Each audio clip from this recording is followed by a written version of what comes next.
So I'm Diana YK Chan. I'm a former recruiter turned career coach, speaker, and trainer at My Marketability.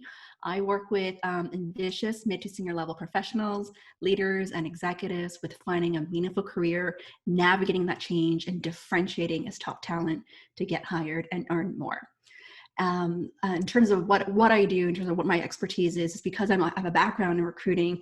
A lot of times people come to me when they are either they're laid off and need help with either getting a job ASAP, or they're in this transition and not sure of what's next. They've been working for 10 plus years in the same industry, same role, and really need that guidance there.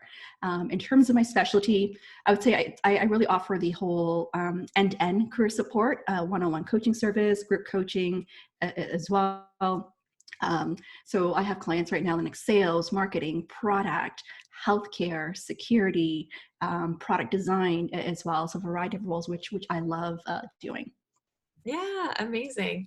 And so we're going to talk about identifying your uniqueness and your value today, which is awesome. So why is it important for people to know their value and their worth? We'll start with that.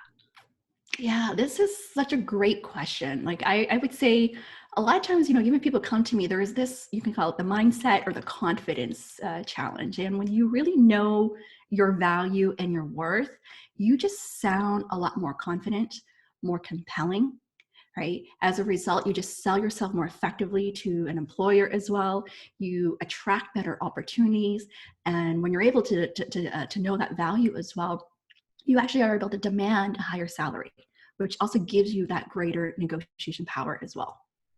Totally. I love that. I think it's so important, and it's something that a lot of us struggle with. I know that I personally have struggled with that, is Yeah. knowing my worth and my value, and that I deserve things and that I can have what I want, right? Yeah, yeah. Something maybe I just want to we can go deeper a little. Is when I was thinking a lot about this because it's like how I think part of one of the questions is how do you see your worth and value, and I think part of it's we need to first see our own value in order for others to see our value, Mm. right? And if you don't value yourself, it's hard for others to value you.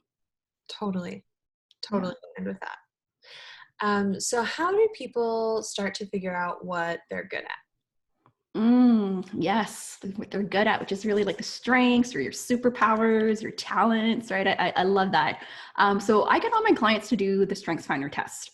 I love that test to really identify what your core 5 strengths are. Once you identify what your top 5 strengths, I always recommend think of times and moments in your life of when you demonstrated those strengths there. And it will help starting to formulate some themes and patterns as well. So that's like one way of doing it. Another is, ask for feedback. Send out a survey to 20 plus friends or your colleagues, ask them for feedback of what they see in you in terms of your core strengths, what your unique value is, like what's the impact you have on them. A lot of my clients tell me it's actually a very eye-opening exercise when they receive this feedback in a good way, meaning that they become more self-aware as well. So that's another tool there. The other is really just think about, what do you naturally excel at? Right? When you think about moments and times, what comes easy to you? What comes natural to you? Are you the one who tends to be great at, let's say, building relationships, or the one who's great at organizing events? Think of those times and moments of what you just naturally jump at. And it's often an indicator of what you care about or what you may be passionate about as well. And then the last one could be if you've been working for some time is look at review your performance reviews. What's that feedback that you've been getting from your boss, your peers of, how you've been performing and what you're known for there. Yeah, that's awesome. When I work with people, I walk them through a bunch of different questions to figure out what do people come to you advice for, right? What do people Yeah. ask you about? What are your gifts that you offer to the world? That one kind of throws people off a little bit because it's a very Yeah. I think it's deeply in the worthiness, right? So sometimes people get off by Yes. that, but I think that's another good question is exactly what you said. What are the things that you excel at? What are the things that you're good at? I know for me, I was sharing earlier, it was talking to people, connecting with people. One of my strengths finders strengths is empathy. So really Mm. caring about others and I'm a Yeah. supporter by nature, right? Yeah. I have the relator theme. My number one is a maximizer. So I'm always striving for excellence. And then my second is the relator. and positivity, achiever, and focused. Okay, cool. So Yeah, those are my strengths. I remember all of mine. I know my top one is input.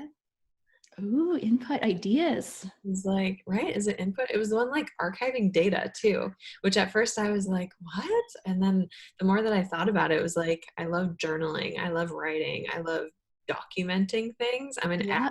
note taker, like to the point where it's a detriment sometimes.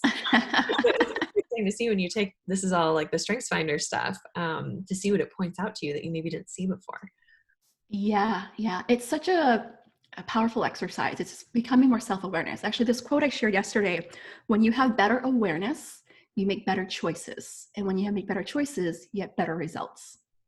Yeah, I mean, Right. And this is why this clarity work is so important.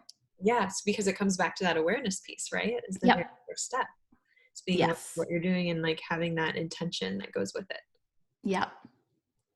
Awesome. So how can people start to identify their unique value? So we've talked about like what you're generally good at, but like your unique value or your competitive advantage. Yeah, I love this. It's one of my, which is, I guess, the topic of this talk is one of my favorite sayings is you got to differentiate as top talent to generate more opportunities. And, the first step is you really, first of all, want to understand what's important to your audience, what's important to your target employer, like what are they looking for? So this is where that market research comes in, informational interviews come in. What is it really important to them? Like what are those core competencies, core skills, core experience they're looking for? Because this is like that data that you want to gather, because it's going to help you then think about how you can package yourself effectively. And then you want to assess your expertise. So going through essentially an inventory of looking at your knowledge, skills, and experience, right? What kind of knowledge you have, what kind of transferable skills that you have, and what kind of uh, experience you have. So you want to do an inventory on that and really rate yourself in terms of like your area of that expertise are. And then from there, you want to assess your track record of success. Okay, so this is more looking at what I call the proof, the evidence of support, right? Looking at your performance, your achievements, your results. This is more what I call it that quantifiable like data information, which is what's important to an employer, right? You want to also be able to quantify to qualify. And so if you can also put that together, it's going to really build a case. So I'll give you an example. Yesterday I was talking to a client. She talked about how she's really good with building teams. She's a sales director managing like huge teams in pharmaceutical. And one thing I challenge her because what does that mean? What does that building great teams look like? Are you building high performing teams or teams that are award winning that outperform the competition? Or you build high performing teams in challenging markets? Getting a bit more clear on that and what did that look like would be more compelling to an employer there. And then the other thing that now that we've done the track record of success is you want to assess the benefits of hiring you. So this is really the so what, which is really that competitive edge. Like what's the so what based on the expertise that you have, your track record of success? What's really the benefit of hiring you? Is it the fact that you can help the employer to increase their sales, decrease their costs, or improve their performance of their culture, for example? What are those benefits? So think of the KPIs, metrics that employers care about. Okay, so this will really help you identify that edge there. And then at the end, it's really looking at what I call like your X factor, right? Based on everything other analysis you've done here, it's a combination of everything that you'll have to offer, not just what you've done, but who you are as well in terms of your character, your qualities, of what really differentiates you that will give you that competitive edge. That's so cool. I like the piece that you say, consider it from their perspective, right? Mm-hmm. Because I think we get very hung up on our own perspective. We get very hung up on what I have done, what I want, which is Yes. important. But it's like, now how is that going to be perceived by the other party, this person that's going to be hiring you? So I think it's amazing that you bring up, Yeah. that piece matters, what they think of it. Yeah. One of the analogy I like to use is it is really think about yourself as like a product, Hmm. right? If you're the product, and there's a saying in sales, features tell, benefits sell, Hmm. right? So Right. your features could be your strengths, the skills, the knowledge that you have, but the benefits is really the so what that you need to convey to your buyer, which is the employer, of why should they buy you with all these amazing features that you have? Why is it so much better than this other product, which is like your competition? Yeah. Yeah. Right. So once you have that unique advantage, like how do you go about like doing the sale of that? Like how do you Yeah. market that skill and like create the Yes. region? Yes. This is that natural path, right? Once you figure this out, what do I do about it? How do I tell the world? Totally. Right? Yeah, that's so good. So one of the things I've been talking a lot about this year is when you increase your marketability, visibility, and credibility, and your likability, it will help you get more opportunities. Okay, so we just talked about how do you really market yourself effectively. There's a few things that you want to do. One is to really what I call master your glowing introduction, which is really that elevator pitch, right? That tell me about yourself question. Because anytime you go out there to talk to people and meet someone, they want to know about who you are and or what's important to you, what you're looking for. So you really want to get clear on that story of why you want to make a change, for example, what you're looking for there. Okay, so that's the first piece.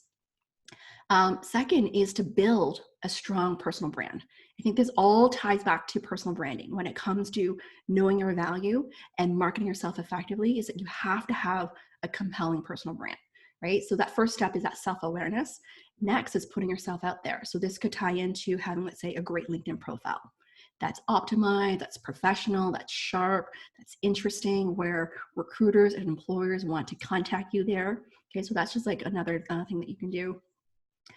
Next is to start sharing more about yourself in terms of your stories, your accomplishments, like promote yourself. A lot of times people are not comfortable promoting themselves. I work with a lot of marketers and they tell me like, I'm great at promoting the company and selling like multi-million dollar products. But when it comes to promoting myself or marketing myself, they struggle. And this has to do with that whole self-worth and value piece, right? And so we had to basically stretch out of our comfort zone to start promoting ourselves more in terms of our strengths and skills.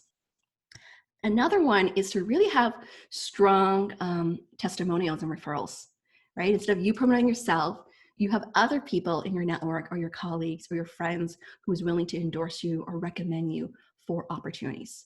And that's how you really amplify or multiply that in terms of being more marketable and attracting more opportunities there. That's awesome. And so when I'm thinking about promoting yourself, right? Like how personal can people get with that? Like what level do you think? Because you talked about likability, right? And when I think about likability, I think about vulnerability, like people Mm, self-disclosing things, right? Like those things yeah, create connections that makes people likable when you can relate to them. So like yeah. is there a line of like how much to share and how much to not when you're out there like promoting yourself? That's a great question. So first of all, like likability for sure. Yeah. So there's that likability even over credibility and competency. Like studies have shown that that likability first, and that's really about the warmth, the authenticity. You talk about vulnerability, right? Sharing more about you. So like, where do you draw that line? I think this is where you want to think about when you share your story. What is it that you're trying to? What's the impression you're trying to leave? Like, what's your intention, or what's the message or lesson that you're trying to share? That's how you're going to evaluate whether it's worth sharing as well. So as an example, let me think if there's an example here. I haven't really shared like my story. Like one of my stories in terms of why I left corporate to start my business. And I knew for me, part of my story was I wanted more flexibility, more freedom, and be able to make a greater impact. For me, it was all about career fulfillment, right? And so the question is, I guess, like, how much do you share? To me, is you got to look back at your audience. What do they care about? What matters? Does it really help in terms of evaluating your qualifications for the opportunity that you're looking for there? Yeah. Yeah. So again, going back to how is this other person going to perceive what I'm presenting? Yep, absolutely. I would say a lot of times people tend to go overboard or in terms of sharing too much. Even when I work with clients on looking at, tell me about yourself, they may go from, all the way back to when they started university there. And we really need to think about the messaging of, what is relevant and like, what's the lesson that we're trying to share here? Yeah, I think that's so important. And I'll just add, like, when I was working in recruiting and would interview people, and it was just like the first opening, like, oh, yeah, a little bit about themselves. And people, when I had people who were like 20 years into their career, and they would say, like you said, oh, in school. And it was like, from a recruiter's perspective, because I've talked to so many people, it's just like, as soon as they've said back in school or back in whatever, I already know that they're taking me back to something totally irrelevant. And it's like, you've already given me, Lost just being interest. honest, you guys, but I've already like, Yeah. I'm like, they don't know what's appropriate to share. Like, it's too much. This is not relevant. And so, and especially if you think about a recruiter, that happens over and over. So they're getting conditioned to like, Yeah. it's that conditioning of like, it's just too much. It's too much to share. It's That's a good point. And by doing that too, you do lose that person's interest and focus. Like they lost that interest there, right? Mhm. Yeah. Yeah. Or Yeah, some that's a good point. people would go on, like they would take 10 minutes to talk about that. Yeah. And it Yeah. was Yeah. like being in recruiting, because you want to hire people that are self-aware, right? So I would say for everyone listening, like, be aware of how long you're talking. You should never be talking for a 10-minute chunk ever. Mm-mm. Yes, you want to be clear, concise, and compelling. So actually, one of the techniques as you're talking about this is to use that power of threes. So when you think of talking about your story, what are the three core themes or messages that you're trying to highlight there? And from there, that's going to help you stay really focused in giving stories and examples that's related to those three core themes. So as an example, like, let's just say one of my clients wanted to highlight about her strength in leadership. You think of examples around that. Another one would be around, say, sales. You think of examples around that. Another is around, let's say, data. She's really strong with that. Then you think of examples. And so everything that you're going to talk about is going to build around a case of these three key points that you're trying to highlight throughout your entire conversation and interview as you move forward. Yeah, I love that. And that's why you need to be clear on it, right? So that you can have those three things defined. What are they? And then I love Mm-hmm. what you said, if you focus on those three things, it keeps you on track. Absolutely. Yes. Yeah. So I thought this was interesting. Someone sent me a question before we got on, so I'm not sure if he's on here or not, but the question about this, he's curious about using uniqueness as an asset as opposed to scaring off potential opportunities. Like, how can you make sure it's not swinging too far in the unique direction, I guess is kind of the question. Oh, that's a good one. So I guess it's like what the uniqueness is, right? Like I'm really big on saying, I love talking about embracing your uniqueness, owning your greatness, like and dare to differentiate. And perhaps maybe that background where that come from, like my own story is, I moved to Canada all by myself when I was 16, and I always felt that I didn't fit in. And it wasn't until I really embraced my uniqueness of who I am and what I stood for that really helped me propel my career there. And so when we talk about uniqueness, I think this is where we want to look at like how are we defining that and how is that beneficial to an employer. So as an example, like so for me, one of I guess my limiting belief before this was I felt that because English was not my first language, I always felt that it was hard for me to compete or even be a speaker or be a presenter, right? And until I embrace my uniqueness, where one of my greatest strengths is to keep things simple, to use simple language and really embrace that. That has really what then made my own style in terms of the way I present, the way I talk, the way I teach. I love teaching formulas. I was like a former like math tutor. I love using acronyms as well. Like that's how I learn English as well. So that's what I mean, like in terms of embracing your uniqueness, when it can help build your brand or make you more memorable, then you want to use that to your advantage there. That's amazing. That is such a great example that like perfectly articulates, like, it's once you accepted that piece of yourself, you're like, this is who I am, then Yeah, there's benefit there. exactly. Yeah. That's amazing. Okay, so let's take some questions from the chat. There's a lot of different things happening Yeah. here. Let's see. Um, okay, so let's look at Allison's. She's currently been in her role for 10 years. What do you do when you stand out in your career, but you're still being told you need to be outstanding to get the promotion? You need to do more projects that provide visibility. Do you continue to take on extra assignments? Or do you invest your time in books, podcasts, other things? Like, what's the best way to assess your next move, whether it's inside or outside the company? Yeah, that's a great question. You've been working for 10 years and you've been told to like be outstanding, get the promotion. So I think this is where we need to understand like what does that mean or what does that look like? I think when I work with a lot of leaders who are looking to get that next level, oftentimes it's not necessarily about getting more experience. It's really more with the soft skills, right? This is what we call like the interpersonal skills, communication skills, relationship building skills, how you influence, how you persuade. So something you may want to assess is in terms of the effectiveness of your soft skills, right? In terms of communication skills, relationship skills, and leadership skills there. And ask for feedback, like, what are those specific areas that maybe you could improve on? I remember like I had a client many years ago. She was looking to get promoted to the manager level, and she was at the company for almost 10 years. And one thing we really worked on, because for me, she was telling me she's a high performer as well. It was actually her confidence in speaking up in meetings, to command that presence, to have more of that executive presence or that authority, that to be able to command that presence and attention as well. And she probably wasn't aware of it until, that we really got her to, asking for feedback, to probe further, to really understand, like, what are the slight differences that you can make that could have an impact on how you're perceived as a leader. Yeah. And so what is a good way that you can ask for that feedback? Because I think, and this is sad, right? But I've seen it happen quite a few times where Mm-hmm. people are uncomfortable being honest with someone else. So then people are not receiving the feedback that they need to improve. And it's kind of that like, you're doing fine, but then you don't get promoted. You're doing fine, but then you don't get the job. So what is a way that you can approach people to actually get the constructive feedback that you need to grow? Yeah, that's a good one, right? I see this in also in recruiting as well, right? So it's hard to give that direct feedback. Oftentimes it's, we chose someone with, better experience or the experience that we're looking for.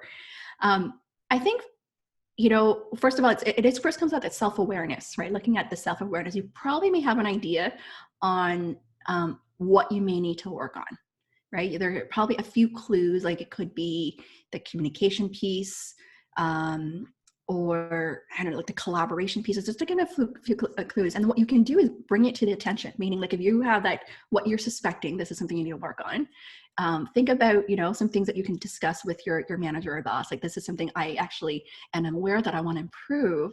What advice do you have for me? Mhm. How can you help me elevate, like, say, my leadership skills, my communication skills? Right, there's that one. And then from there, maybe look at what are maybe some courses that you can take or get coaching as well to help you with that.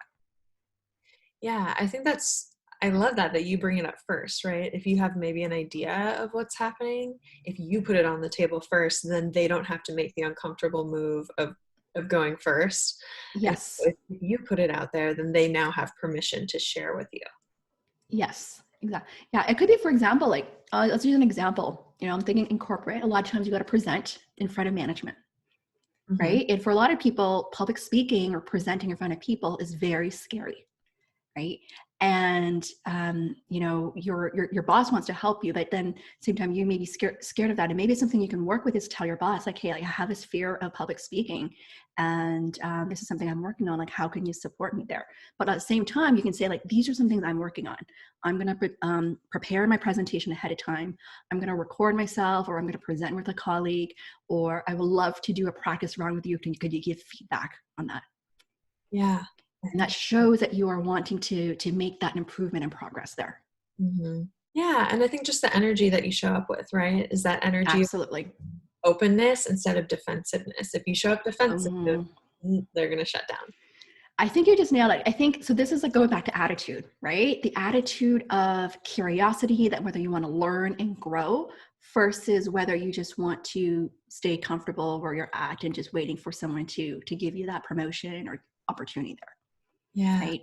And so I think this word that leadership ties in is also being proactive. Like, if you are looking to get promoted or you're looking for a new opportunity, speak up.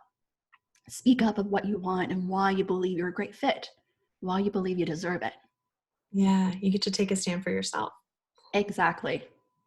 Totally. So Diana, I'm going to have you share with the group what free gift you have to offer today. Yeah, absolutely. So I have this free video. It's about like less than 10 minutes long on how to evaluate your next career move.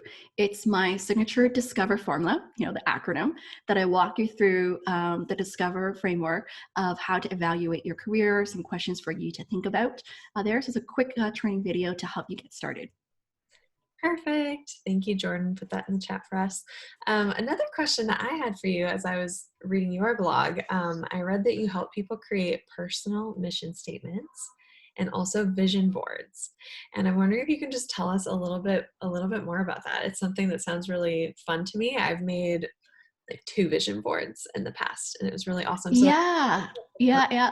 I haven't done it as much anymore, but I do love it actually. Vision board is actually a great way to essentially set your intentions and what you want to manifest, right? So really, if you're feeling stuck, if you're feeling stuck, not sure of what's next, either buy a Bristol board or use Pinterest or used whatever, right? To put things together of things that you love, things that will spark joy mhm. or quotes that resonate with you, what you want in terms of, let's say, even the lifestyle that you like to have, or whatever that is. Just put all the things that will give you spark joy, and then just put it up on the wall, because that's going to then help you essentially reprogram your subconscious mind as well when you look at it.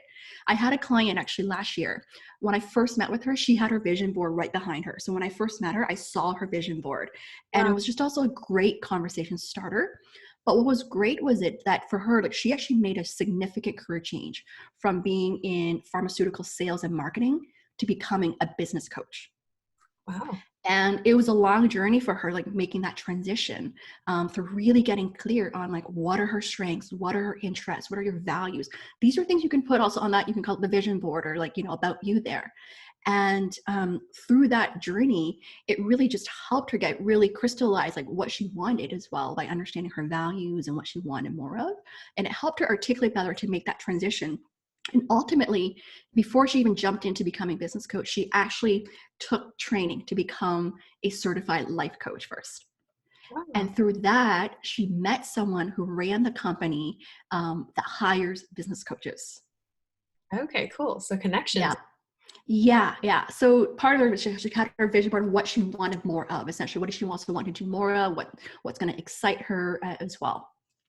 The mission statement is more something like, what do you stand for, or what you're known for. I think it could be fun, or it could also be more specific as well. Like the one that I created when I was in coaching school is that I'm the Olympic torch that ignites the fire in people to reach their full potential. So Wow. something that overarched to remind you like who you are, right? That I light that fire in people of who I am. And then it could be another one that's more like a marketing statement that you use on, like, I talked about how I help people differentiate as top talent to get hired and earn more.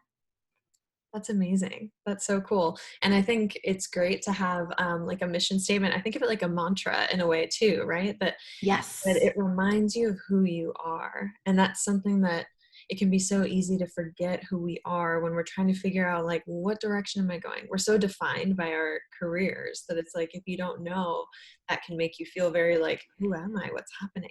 Yeah. If I could just wrap up, I remember, Oprah had a question like, who are you without your job title? Mm, Who are you without your job title? Right? To really remind yourself like who you are. So in times of change or uncertainty and difficulty, we ought to get back to true to who we really are, what we stand for, what lights us up, and what we're willing to fight for as well. yeah, completely. I love that. Well, thank you so Yeah. much, Diana. It was so, so great having you.